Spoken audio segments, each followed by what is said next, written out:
Time now to head over the kitchen and check in with ABC7 Culinary Director Judi Gallagher, who's cooking up something great for lunch for us today. Judi? I love pulled pork. I love it even more when it's made simple.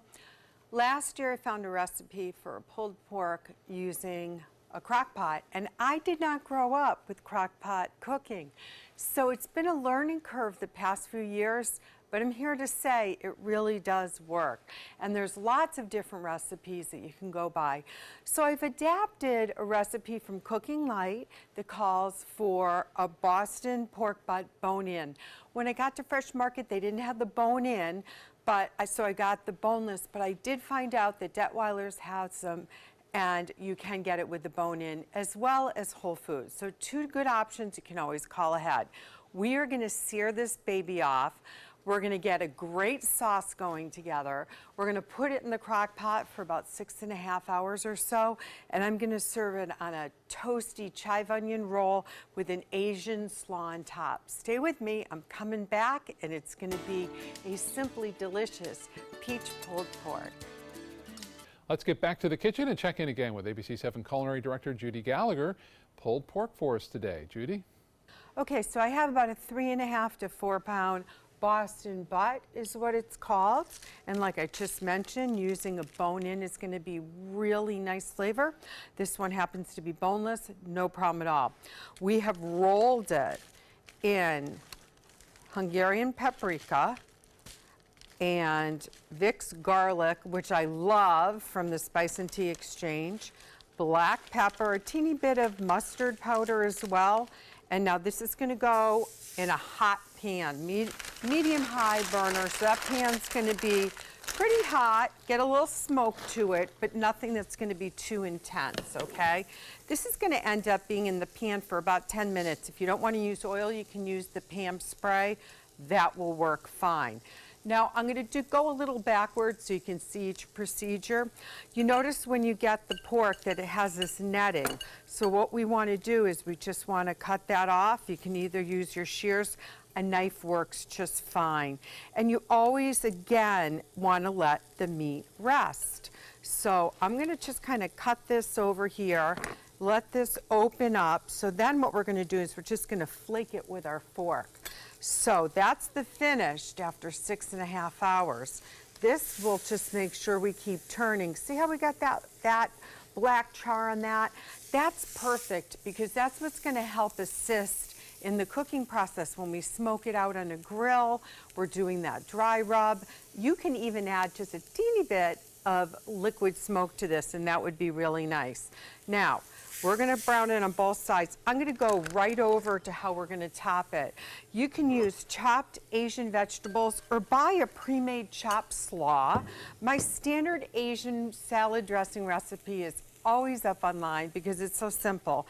Teeny bit of mustard powder, soy sauce, rice wine vinegar 3-to-1, and just a dash of sesame oil, and that's going to make a nice bright dressing. Squeeze of a fresh orange, or the mandarins are in now, and we can let that sit for just a few minutes. The other thing we're going to top the sandwich with are these Lars onion slivers, and I love them, and you can find them at most gourmet stores. So let me get this browning on all sides. I'll take it out of the pan and then I'll show you how to make the sauce. We'll bring it all together for such a great lunch, dinner, anytime you're entertaining company, spring and summer, you're gonna love it. Back to the kitchen now. Check in again with Judi for today's lunch. Judi? So we've pulled the brown pork off. We have our crock pot ready. And now what we're gonna do is we're gonna add 1 sliced onion right into the same pan. There's gonna have a little of that rendered fat from the pork, slivered garlic, about 4 cloves is gonna be really a good amount for it. And then we're gonna take a little chicken stock.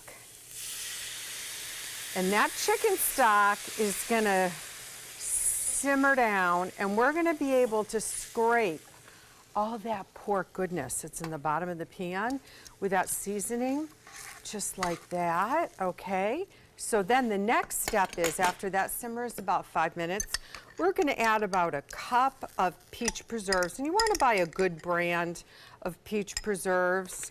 and give that a good swirl. That's going to be a nice base. Now, do not add too much liquid, because if you've worked with a crock pot or not, you'll know that the juices are going to extract. The next thing we're going to add is 1/3 cup of balsamic vinegar. And then, often you see it in barbecue, you're going to add molasses. The same amount, about 1/3 cup. So we'll give that a minute, and you can eyeball it. I mean, I get to the point where I cook so much for so many years that I can usually eyeball it, but whatever's easier for you, you can do. So we're going to simmer this down for about 10 minutes. Then the pork is going to go in the crock pot with the liquid.